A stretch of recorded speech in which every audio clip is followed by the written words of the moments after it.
बल्कि वो कांटे जो फूलों की हिफाजत करती है, अगर उन कांटों की हिफाजत नहीं हुई तो चमन की बुनियादी तस्वीर खत्म हो जाती है।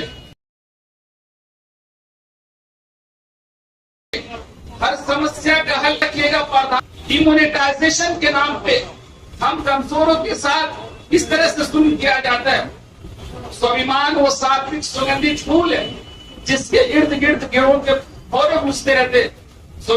इस मुल्क की गंगा जमनी तहजीब की रिवायत के कदरों की हिफाजत की लड़ाई है। आपको ही तय करना है भविष्य की राजनीति को, देश की राजनीतिक व्यवस्था को। हर एक शेर के साथ अपनी बात को खत्म करता हूँ। किताब सादा रहेगी कब तक, कभी तो बाब आगाज होगा। जिन्होंने बस्तियां को उजाड़ डाली, कभी तो उनका हिसाब होगा, कभी तो उनका हिसाब होगा। शुक्रिया। जय हिंद, जय भारत।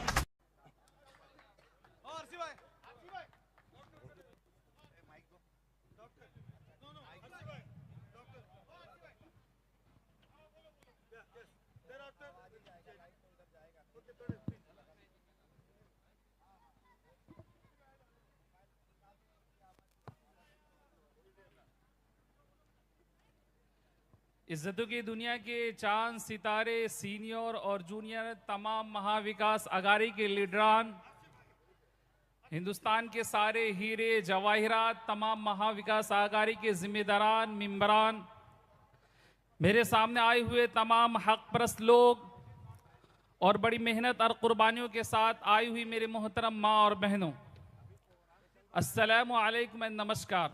हेलो हेलो, मैं आप तमाम का दिल की गहराइयों से शुक्रिया अदा करता हूं।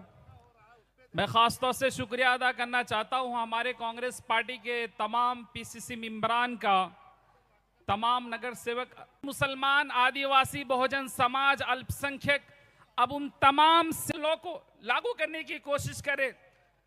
ये लोग संविधान के आर्टिकल को खत्म करें। ये लोग को डेवलपमेंट के करने के बजाय, जो वक्त की सख्त जरूरत है, बजाय इसको ये लोग संविधान को बदलने की कोशिश कर रहे। जब हम संविधान को शुरू करते हैं तो संविधान की प्रस्तावना की, संविधान की प्रेम्बल की 3 शब्दों की बात होती है। उसमें सबसे पहला शब्द है कि इक्वलिटी होनी चाहिए, समानता होनी चाहिए। जो दलित, मुसलमान, आदिवासी, बहुजन समाज है, जो समाज के कमजोर वर्ग है, वो समाज के बराबर खड़ा हो सके। इक्वलिटी का मतलब ये है।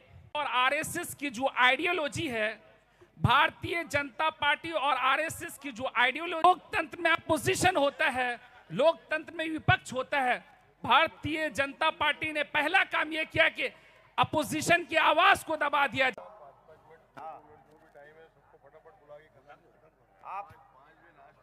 आप लोगों के बीच आपको नौकरी नहीं मिलेगी। अगर खुदा न खास्ता आपको नौकरी मिल भी गई,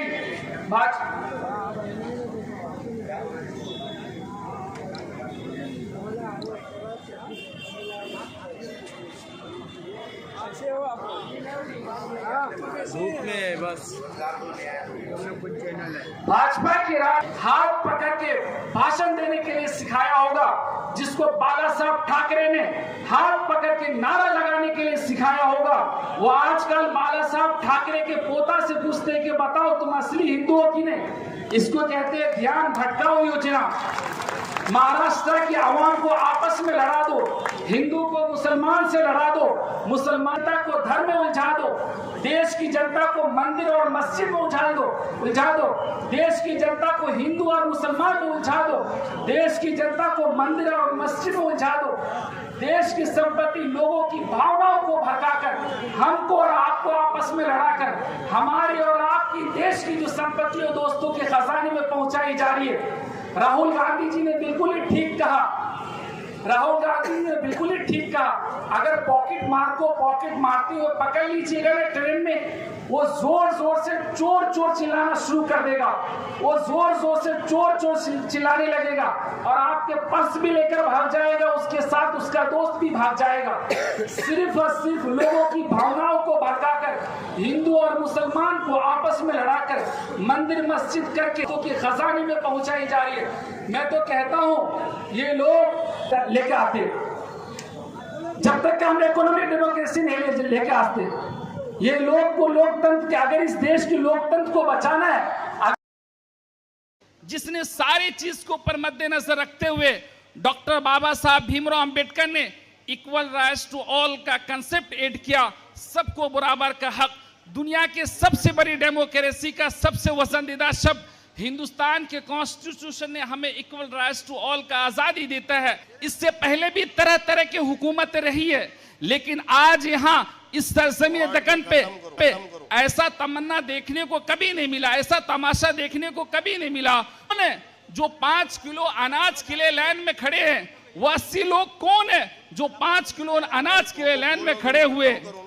अगर 5 ट्रिलियन की हमारी इकोनॉमी बन गई है, तो देश के 1% लोगों के पास 99% प्रॉपर्टी कैसे आ गई, और देश के 99% लोगों के पास 1% प्रॉपर्टी कैसे आ गई? बताओ जो आप मुझे। अब मैं इस शेर को बोल करके अब मैं